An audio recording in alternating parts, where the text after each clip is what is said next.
கொண்டாடிக்கிட்டு இருக்கோம், தீபாவளியை கொண்டாடுவோம், பொங்கலை கொண்டாடுவோம்.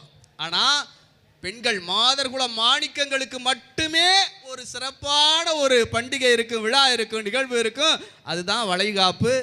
கல்யாண பரிசு படம் சிச்சுவேஷன் பட்டுக்கோட்டை கல்யாண சுந்தரத்துக்கு வளைகாப்பை பற்றி ஒரு பாட்டு பாடணும். நீங்கள் கல்யாண சுந்தரம் பரீட்சை அட்டை எழுதுறாரு, முதல் வரியை எழுதிட்டாரு, அக்காளுக்கு வளைகாப்பு எழுதிட்டார். ஆனால் அடுத்தடி வரவே மாட்டேங்குது.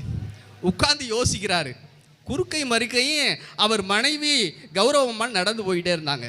என்னங்க அப்படின்னாங்க, முத வரி எழுதிட்டேன், அடுத்த வரி வரமாட்டேங்குது அப்படின்னாரு. அடுத்த வரி அம்மா சொன்னிச்சு, அத்தான் முகத்தில் புன் சிரிப்பு அப்படின்னு சொல்லி கொடுத்தாங்க. புரிஞ்சுக்கிட்டீங்களா? அப்போ அக்காளுக்கு வளைகாப்பு, அத்தான் முகத்தில் புன் சிரிப்பு, அக்காளுக்கு